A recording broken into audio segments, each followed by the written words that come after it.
Then activity 7 types of venation. అంటే ఒక్కొక్క ఆకులో వెనేషన్ డిఫరెంట్గా ఉంటుంది, మీన్స్ షేప్ డిఫరెంట్గా ఉంటుంది, బీన్స్ యొక్క అరేంజ్మెంట్ షేప్. దాన్ని చూద్దాం. Observe the venation of the leaves that you collected in activity 1. If this design is net like on both sides of midrib, the venation is reticulate. If the veins are parallel to one another, the venation is parallel venation. Record your observations in table 4. Okay, so మనం activity 1లో కొన్ని ప్లాంట్స్ని collect చేసాం కదా, అందులో ఉన్నటువంటి లీవ్స్ని మనం లీవ్స్లో ఉన్నటువంటి వెనేషన్ని observe చేయాల్సి ఉంటుందన్నమాట. సో ఒకవేళ ఆ డిజైన్ మిడ్రిబ్కు అటువైపు ఇటువైపు నెట్ లాగా ఉందనుకోండి, ఆ వెనేషన్ని మనం రెటికులేట్ అంటాము. అండ్ ఒకవేళ ఈ వీన్స్ ప్యారలల్గా ఉన్నాయనుకోండి, సో వాటిని మనం ప్యారలల్ వెనేషన్ అంటాము. సో యాక్టివిటీ 1లో కలెక్ట్ చేసినటువంటి ప్లాంట్ లీవ్స్ని తీసుకొని లీఫ్ వెనేషన్ ఏ విధంగా ఉంది అబ్జర్వ్ చేసి ఇక్కడ టేబుల్ 4లో ఫిలప్ చేయాల్సి ఉంటుంది. రెటికులేట్ అంటే ఈ విధంగా అనమాట, ఇక్కడ ఫిగర్లో కనిపించినటువంటివి. ప్యారలల్ వెనేషన్ అంటే ఇక్కడ చూడండి, వీన్స్ ఎలా ఉన్నాయి, ప్యారలల్గా ఉన్నాయి.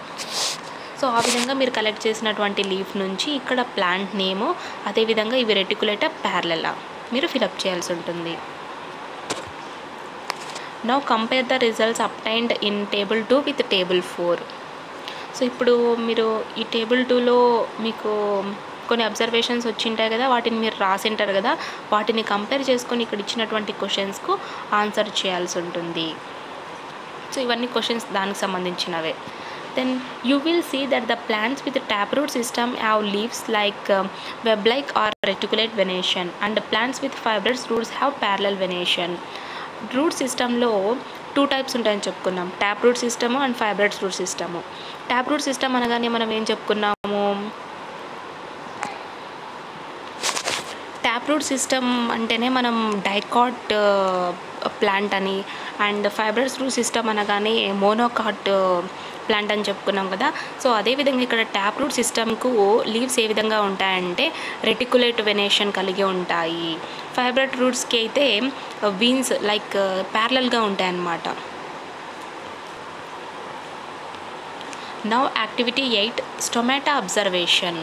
సో లీఫ్లో స్టొమాటా ఉంటుంది. సో స్టొమాటా అంటే ఏంటి, మరి దీని యొక్క పర్పస్ ఏంటో చూద్దాం. Take a fleshy leaf, peel the outer layer of the leaf and place it on a slide. Put a drop of water on it, observe it under a microscope, try to find some bean shaped parts. సరే, ఇప్పుడు ఒక fresh లీఫ్ని తీసుకొని ఆ leaf పైన ఉన్నటువంటి లేయర్ని అంతా కూడా రిమూవ్ చేసి మైక్రోస్కోప్ కింద ఒక స్లైడ్ మీద పెట్టి ఒక డ్రాప్ వాటర్ వేసి మైక్రోస్కోప్ కింద పెట్టి చూడాలన్నమాట. సో ఆ విధంగా చూసుకున్నట్టయితే బీన్ షేప్ ఏ విధంగా అయితే ఉంటుందో ఆ విధంగా మనకు కొన్ని పార్ట్స్ అనేవి ఆ లీఫ్లో కనిపించడం జరుగుతుంది. Compare what you see under the microscope with figure 7. So ఈ ఫిగర్ 7లో ఇచ్చినటువంటి డయాగ్రామ్ని స్ట్రక్చర్నే మనం మైక్రోస్కోప్లో చూడొచ్చు. The bean shaped part that you see in the leaf acts like our nose. These are called stomata. They are useful in the exchange of gases between the plant and atmosphere. సరే, మన బాడీలో ఏ విధంగా అయితే మన nose మనకు useful, అంటే respiratory సిస్టంలో nose ఏ విధంగా అయితే హెల్ప్ఫుల్ అవుతుందో అదేవిధంగా లీఫ్లో ఉన్నటువంటి బీన్ షేప్డ్ పార్ట్నే మనం స్టొమాటా అంటాము. ఇది ఎలా యూజ్ అవుతుంది అంటే గ్యాసెస్ని ఎక్స్చేంజ్ చేస్తుంది అనమాట. అంటే ప్లాంట్కు అలాగే అట్మాస్ఫియర్కు మధ్య ఉన్నటువంటి గ్యాసెస్ని ఎక్స్చేంజ్ చేస్తుంది. And then activity 9 transpiration. Do you know that excess water is removed in the form of vapors from the leaf surface? To understand this, let us do the following activity. Choose a bright summer day to do the activity. Select a well-watered plant that has been growing in the sun. Okay, so leaf surface నుంచి water ఉంటుంది కదా, ఆ water అనేది అంతా కూడా excess water అంతా కూడా vapours రూపంలో వెళ్ళిపోతూ ఉంటుంది అనమాట, రిమూవ్ అవుతూ ఉంటుంది. మరి ఏ విధంగా ఈ ప్రాసెస్ జరుగుతుంది అర్థం అవ్వాలి అంటే మనం ఒక యాక్టివిటీని చేయాలి. ముందుగా ఈ యాక్టివిటీ చేయాలంటే ఆ రోజు ఖచ్చితంగా సన్ బ్రైట్గా ఉండాలి, అంటే ఎండ బాగా ఉండాలన్నమాట. ఇప్పుడు మనం బాగా వాటర్ పోసి పెంచుతున్నటువంటి ఒక మొక్కని తీసుకొని వెళ్ళి అంటే సన్ కింద బాగా వాటర్ని వేసి పెంచేటువంటి ఒక మొక్కని తీసుకోవాల్సి ఉంటుంది. Enclose a leafy branch of the plant in a polythene bag and tie its mouth. Take another polythene bag of same size and tie its mouth without keeping any plant. Keep both the polythene bags in the sun. After a few hours observe the inner surface of the bags. సరే, so ఇప్పుడు ఏం చేయాలంటే ఆ మొక్క యొక్క leaf branches ఉంటాయి కదా, దానికి పాలిథిన్ బ్యాగ్ని వేసి బాగా కట్టేయాలన్నమాట. ఇప్పుడు ఇంకొక పాలిథిన్ బ్యాగ్ని తీసుకొని దాంట్లో ఏమీ పెట్టకుండానే దాన్ని కవర్ని కట్టేసి ఉంచాలి. సో ఈ విధంగా మనం ఈ రెండింటిని తీసుకొని వెళ్ళి సన్ కింద పెట్టినట్టయితే కొన్ని గంటల తర్వాత ఆ బ్యాగ్స్ని అబ్జర్వ్ చేస్తే చెట్టు ఉన్నటువంటి లీఫ్ బ్రాంచెస్ ఉన్నటువంటి పాలిథిన్ కవర్ ఉంటుంది కదా, దాంట్లో వాటర్ డ్రాప్లెట్స్ ఫామ్ అయి ఉంటాయి అన్నమాట. బట్ ఖాళీగా ఉన్నటువంటి కవర్లో ఏమీ ఉండదు. What do you see? So droplets అనేవి ఉంటాయి. Are there any droplets of water in any of the bags?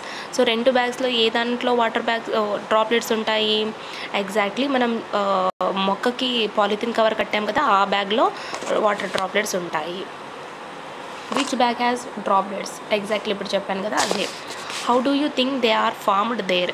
So ఇందాక మనం చెప్పుకున్నాం లీఫ్లో ఉన్నటువంటి ఎక్సెస్ వాటర్ అంతా కూడా వేపర్గా రిమూవ్ అయిపోతుంది అని చెప్పుకున్నాం. సో ఆ వేపర్గా రిమూవ్ అయినప్పుడు బయటికి వెళ్ళడానికి ఛాన్స్ లేదు కాబట్టి ఆ కవర్ వాల్స్కి డ్రాప్లెట్స్ అనేవన్నీ కూడా ఫామ్ అయిపోయినాయి అన్నమాట.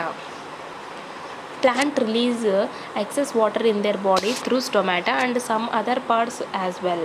This process of releasing water in the form of vapor by leaves is called transpiration. These vapors condense and are seen as droplets in the polythene bag. Think what will happen if transpiration does not take place in plants. ప్లాంట్స్లో ఉన్నటువంటి excess water remove కావాలి. So remove కావాలంటే దేని ద్వారా remove అవుతాయి? స్టొమాటో ద్వారా remove అవుతాయి. అదేవిధంగా ఇతర ప్లాంట్ పాట్స్ ద్వారా కూడా రిమూవ్ అవుతాయని చెప్పుకోవచ్చు. మరి వేపర్ రూపంలో వాటర్ అనేది బయటికి రిమూవ్ అవుతూ ఉంది లీవ్స్ నుంచి. మరి ఈ ప్రాసెస్ని మనం ట్రాన్స్పిరేషన్ అని చెప్పుకుంటాము. ఇక్కడ ఈ పాలిథిన్ బ్యాగ్కు ఆ వేపర్ అంతా కూడా కండెన్స్ అయ్యి వాటర్ డ్రాప్లెట్స్గా మనకు కనిపిస్తుందన్నమాట. So this is the transpiration process. ఒకవేళ ప్లాంట్స్లో ట్రాన్స్పిరేషన్ జరగలేదనుకోండి, అంటే ఎక్సెస్ వాటర్ ఇప్పుడు మన బాడీలో ఎలా అయితే ఎక్సెస్ వేస్టేజ్ అంతా కూడా స్వెట్ రూపంలో వెళ్ళిపోతూ ఉంటుందో, అదేవిధంగా ప్లాంట్స్లో కూడా ట్రాన్స్పిరేషన్ రూపంలో వెళ్తుందన్నమాట. ఒకవేళ ట్రాన్స్పిరేషన్ ప్రాసెస్ జరగకుంటే ఏమవుతుంది చూద్దాం. Another leaf function is the preparation of food for the plant by the process of photosynthesis. We will discuss more about this in the next classes. So లీఫ్లో ఇంకొక ఫంక్షన్ ఏంటబ్బా అంటే ఫుడ్ని తయారు చేయడం అన్నమాట. ఓకే, దాన్నే మనం ఫోటోసింథసిస్ అంటాం. అంటే సన్లైట్ని యూజ్ చేసుకొని ప్లాంట్ ఫుడ్ని తయారు చేసుకుంటుంది. ఓకే, వాటినే మనం ఆటోట్రోప్స్ అని అంటాం. సో వీటి గురించి మనం ఇంకా ఫర్దర్గా హయ్యర్ క్లాసెస్లో తెలుసుకుంటామన్నమాట. Functions of leaf. So leaf యొక్క ఫంక్షన్స్ చూద్దాం. Leaves play an important role in the life of plants. They help in respiration, carry out transpiration, prepare food by the process of photosynthesis. సరే, so ప్లాంట్స్లో important role ఎవరిదబ్బా అంటే leaf అనమాట. So leaf ద్వారానే respiration, అంటే స్టొమాటో ద్వారా gases exchange అవుతాయని చెప్పుకున్నాం కదా, exactly. So leaves ద్వారానే రెస్పిరేషన్ జరుగుతుంది. ట్రాన్స్పిరేషన్ అంటే ఎక్సెస్ వాటర్ కావచ్చు, ఎక్సెస్ గ్యాసెస్ కావచ్చు, ఇవన్నీ కూడా రిమూవ్ అవుతాయి. అండ్ ఫోటోసింథసిస్ ప్రాసెస్ ద్వారా ఫుడ్ అనేది ప్రిపేర్ అవుతుంది. And next pottikkalu. Pottikkalu is a traditional food of Konaseema of Godavari districts. Leaves of jackfruit tree are used in its preparation. They make cups with these leaves and fill them with batter made of black gram and rice rava or idli rava. These cups are steamed in pottikallu. They can be taken with any chutney like that of idli. They are healthy and delicious with jackfruit flavor. సరే, so పొట్టికల్లు అంటే గోదావరి డిస్ట్రిక్ట్స్లో చాలా traditional food అన్నమాట ఇది. So ఇందులో ఏం చేస్తారంటే Jack fruit ఉంటుంది కదా, పనసపండు. సో పనసపండు యొక్క ఆకుల్ని తీసుకోవడం జరుగుతుందన్నమాట ఈ పొట్టికల్లో ప్రాసెస్లో. సో ఈ ఆకుల్ని తీసుకొని కప్స్ మాదిరిగా తయారు చేస్తారు. కప్స్ మాదిరిగా తయారు చేసి ఒక బ్యాటర్ని ప్రిపేర్ చేసుకుంటారనమాట. సో ఆ బ్యాటర్ దేని ద్వారా ప్రిపేర్ చేస్తారు అంటే బ్లాక్ గ్రామ్ లేదా రైస్ రవ్వ లేదా ఇడ్లీ రవ్వ, వీటి రెండుని కంబైన్ చేసి ఒక బ్యాటర్ని తయారు చేసి ఈ లీవ్స్ కప్లో వాటిని వేసి స్టీమింగ్ చేస్తారు. ఎలా అయితే మనం ఇడ్లీని చేసుకుంటామో ఆ విధంగా స్టీమ్ చేస్తారనమాట. సో స్టీమ్ చేయడం వల్ల అవి పొట్టికల్గా లైక్ ఫుడ్ యొక్క నేమ్ అనమాట. సో వీటిని మనం చట్నీతో ఇడ్లీ ఎలా అయితే తింటామో అలా తింటే చాలా టేస్టీగా ఉంటాయి. అండ్ జాక్ ఫ్రూట్ ఫ్లేవర్ తెలుసు కదా మనకు, సో ఆ ఫ్లేవర్ అనేది తెలుస్తూ ఉంటుంది అనమాట తింటున్నప్పుడు. Most plants around us have roots, leaves, stems and flowers. All parts of the plants carry out some functions essential for the whole plant. సరే మరి, సో అన్ని ప్లాంట్స్లో కూడా మనం చూసుకున్నట్టయితే వాటికి రూట్స్ ఉంటాయి, లీవ్స్ ఉంటాయి, స్టెమ్ అలాగే ఫ్లవర్స్ కూడా ఉంటాయి. ఇక ప్లాంట్స్ యొక్క పార్ట్స్ అన్నీ కూడా అన్ని ఫంక్షన్స్ని చేయగలుగుతాయి అనమాట. ఎలా అయితే రూట్ వాటర్ని మినరల్స్ని సాయిల్ నుంచి అబ్జర్వ్ చేసుకుంటుందో, అదేవిధంగా లీఫ్ కూడా ఫోటోసింథసిస్ ద్వారా ఫుడ్ని తయారు చేసుకుంటుందో, అండ్ నెక్స్ట్ స్టెమ్ కూడా ఫుడ్ని స్టోర్ చేసుకుంటుందని చెప్పుకున్నాం కదా, లైక్ షుగర్ కేన్. సో ఇవన్నీ కూడా అన్ని ఫంక్షన్స్ని క్యారీ అవుట్ చేస్తాయి అన్నమాట. There are diverse forms of plants in nature, and plants adapt themselves to the different conditions in nature in different ways. And అదేవిధంగా మన చుట్టూ ఉన్నటువంటి ప్రకృతిలో డిఫరెంట్ టైప్స్ ఆఫ్ ప్లాంట్స్ అనేవి ఉన్నాయి.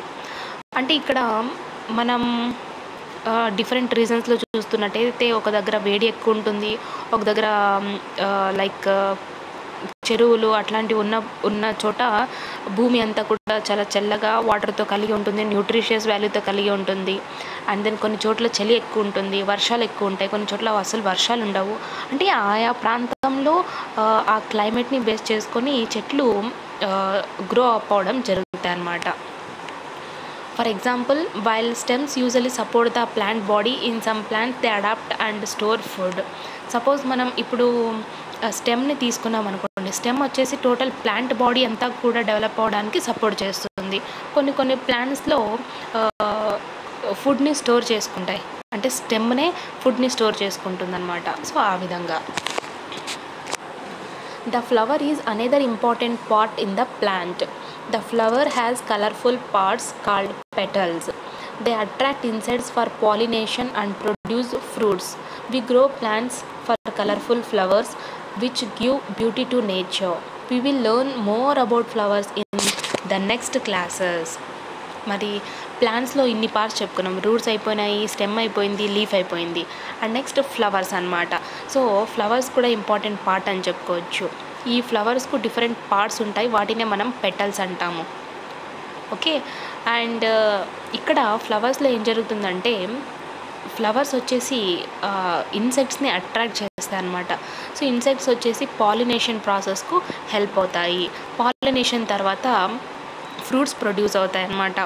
అండ్ అదేవిధంగా మన ఇంటి ముందు మనం పూల మొక్కల్ని పెంచుకుంటూ ఉంటాం, నాటుతూ ఉంటాం, ఎందుకంటే మన ఇంటి ముందు బాగా కనిపించడానికి. అదేవిధంగా మన నేచర్ బాగా ఉండాలంటే మనం కలర్ఫుల్ ఫ్లవర్స్ కలిగినటువంటి ప్లాంట్స్ని పెంచాలి. ఇంకా ఫ్లవర్స్ గురించి మనం హయ్యర్ క్లాసెస్లో తెలుసుకుందాం. అండ్ కీవర్డ్స్, సో ఈ లెసన్లో కీవర్డ్స్ ఏంటి? Tap root system, fibrous root system. So root సిస్టంలో 2 ఉంటాయి, ఒకటి tap root system and fibrous root system అని చెప్పుకున్నాం. Monocots and dichords.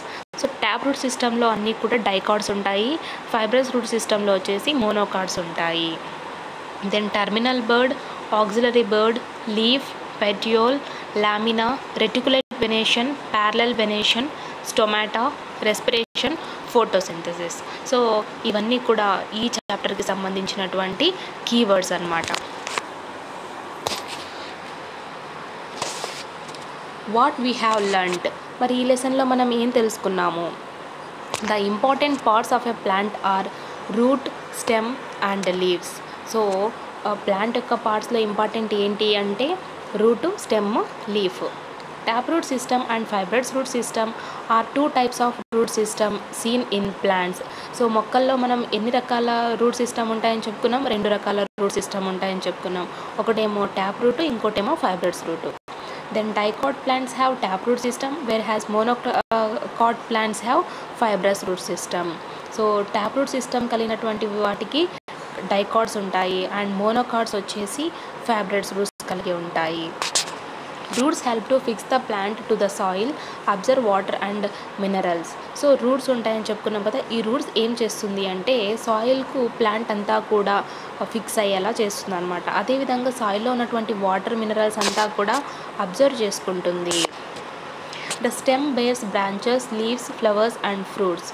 ఇక స్టెమ్ ఏం చేస్తుంది అంటే బ్రాంచెస్కు, లీవ్స్కు, ఫ్లవర్స్కు, ఫ్రూట్స్కి అంతా కూడా సపోర్ట్నిస్తుంది. The stem transports water and minerals from roots to upper parts of the plant and food from leaves to other plants parts. ఇంకా స్టెమ్ ఏం చేస్తుంది అంటే రూట్ నుంచి, అంటే రూట్ అబ్జర్వ్ చేసుకుంటుంది కదా వాటర్ మినరల్స్, ఆ రూట్ నుంచి upper parts of the plants వరకు వాటర్ని, మినరల్స్ని ట్రాన్స్పోర్ట్ చేస్తుంది అనమాట. అదేవిధంగా లీవ్స్ నుంచి అదర్ పార్ట్స్కు కూడా ఫుడ్ని కూడా ట్రాన్స్పోర్ట్ చేస్తుంది. Leaf base, petiole and lamina are all parts of a leaf. So ఈ మూడు కూడా లీఫ్లో పార్ట్ అనమాట. Reticulate and parallel venation are found in leaves. So లీవ్స్లో వెనేషన్ ఉంటుందని చెప్పుకున్నాం కదా. ఓకే, సో ప్యారలల్ వీన్స్ ఉన్నట్టయితే ప్యారలల్ వెనేషన్ అని, అండ్ వీన్లెట్స్ కలిగి ఉన్నట్టయితే దాన్ని రెటికులేట్ వెనేషన్ అంటాము అని చెప్పుకున్నాం. And leaves are involved in preparing food. They also help in exchange of gases and transpiration. So stem, రూట్సే కాకుండా లీవ్స్ కూడా ఫుడ్ని ప్రిపేర్ చేసుకుంటాయి ఫోటోసింథసిస్ ప్రాసెస్ ద్వారా. అండ్ ఈ లీవ్స్ ద్వారానే గ్యాసెస్ అన్నీ కూడా ఎక్స్చేంజ్ అవుతాయి. అదేవిధంగా ట్రాన్స్పిరేషన్ ప్రాసెస్ కూడా జరుగుతుంది.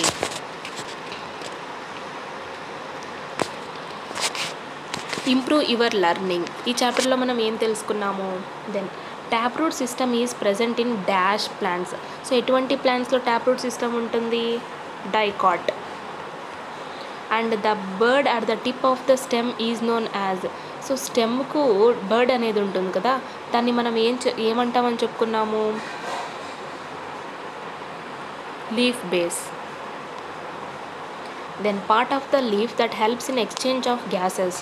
సో లీఫ్లో ఒక పార్ట్ ఉంటుంది, ఆ పార్ట్ ఏమవుతుంది అంటే ఏం చేస్తుంది అంటే గ్యాసెస్ని ఎక్స్చేంజ్ చేస్తుంది. That is the stomata.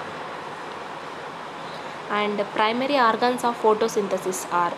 So ఫోటోసింథసిస్లో ప్రైమరీ ఆర్గన్స్ ఏంటబ్బా అంటే లీఫ్ అండ్ సన్లైట్. సో మొత్తానికి లీఫ్. దీని గురించి మీరు ఇంకా ఫర్దర్గా తెలుసుకుంటారు, బట్ ఈ బిట్ అయితే నాకు తెలిసి మీకు అవుట్ ఆఫ్ ఇచ్చారనుకుంటా. Okay, let it be. The important function of stomata. So stomata ద్వారా ఏమవుతుంది? ట్రాన్స్పిరేషన్ ప్రాసెస్ జరుగుతుంది. Part of the plant that helps in absorption of water and minerals.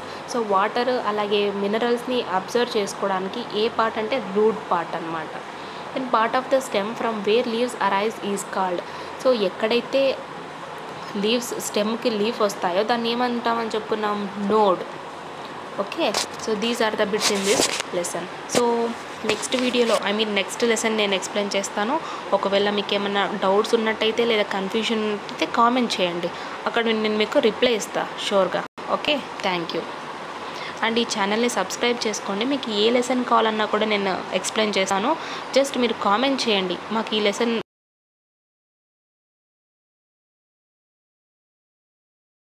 Thank you.